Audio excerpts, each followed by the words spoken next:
Alright, this is a review of Stray from the Path, as if you didn't already know, because you clicked on the video, so you should know what you're watching here. I don't know what to do with my hands. Put them under the table. Stray from the Path, their new record album release. It's their newest. It's not brand new like it came out yesterday. I'm kind of late on some of these reviews that I've just been doing. But, Stray from the Path, Anonymous.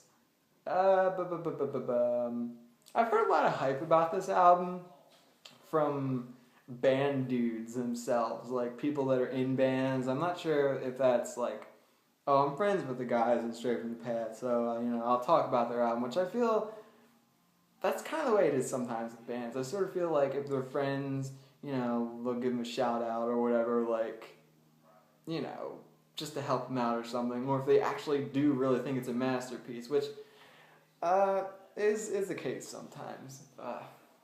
Neckbeard. Okay, Stray from the Path. Anyway, I've heard hype about it leading up to it, and then when it was released, and people liked it and everything, and it was a big deal, and it was Stray from the Path. They're very emotional guys, and they get into their music, and it's that feeling, that hardcore music feeling of like strength and pride in what you do and standing up for what you believe in, that type of stuff.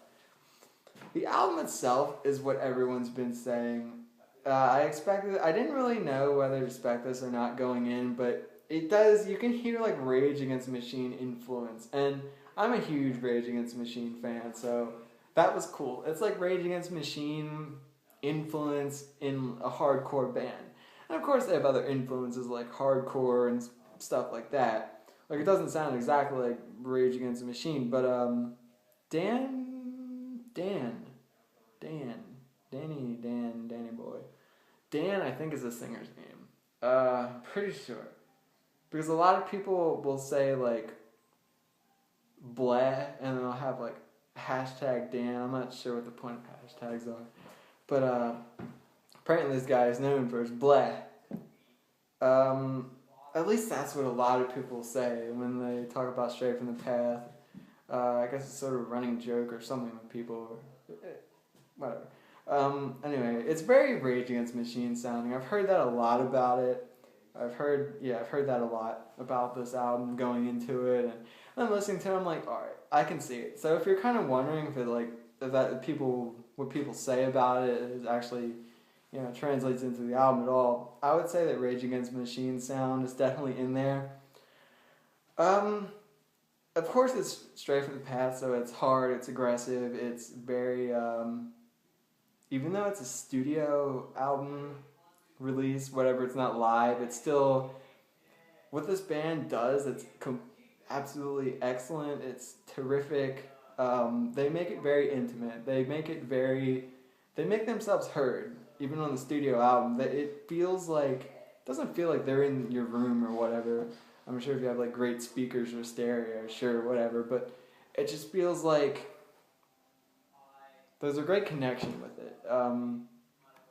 There's not much of a disconnect between it. You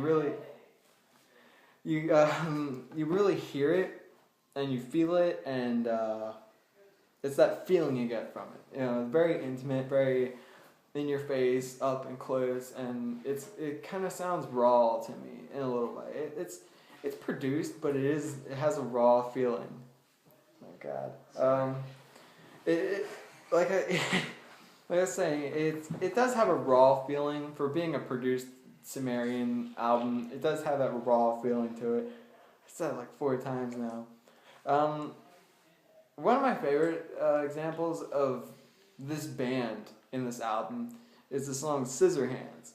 It's a very, very cool song, and I would say this would give you a good first impression of what this album is and sort of is about.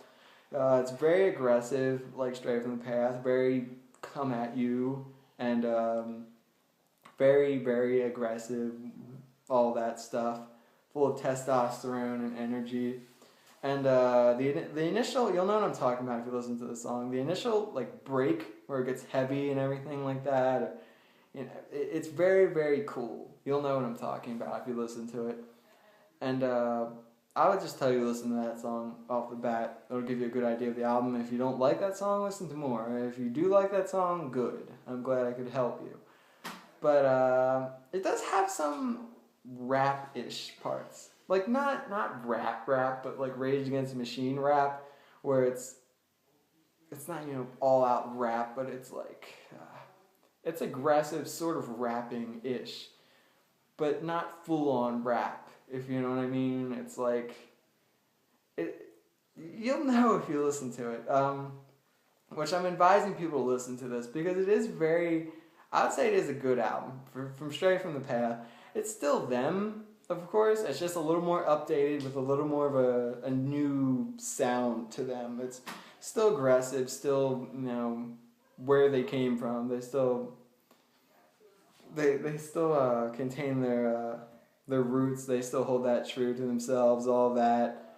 But they did bring a bit of a new sound, a little bit of a new something to the table here, and it's very, very worth the listen, I think. I'm not into very much hardcore music anymore, but the hardcore bands like The Ghost Inside, Counterparts, all that stuff, Stray from the Path. I know there's one I'm forgetting, 100th, all like those types of bands. I feel they're in a bit of a tight-knit community and all that. But I have to say this sort of impressed me, because I do like Rage Against the Machine, and I could definitely hear some of the influence in there, and Stray from the Path is just a band that makes you feel the music, I think. That's a big part of hardcore music. It's not always the riffing and stuff, but this band does have some cool, like, stuff. It does have depth to it. It's not just your typical stuff with some emotional lyrics. It's hard music, good riffing. It's beefy, and it's very, very good. It's a good example where hardcore music should be heading in the future, I think. So definitely, what the hell? Oh, the cat's licking my hand. Definitely check this out, and I would give it like a good 8 out of 10. That's about average for me. It's a good album. It's definitely worth a listen. 7 out of 10 is like, but 8 out of 10. I think you should definitely give it a listen. If you don't like it, and so be it, whatever. But I think it's definitely worth a listen for people that have heard of this band or haven't heard of this band or this album. So definitely check it out. It's worth it. Worth it.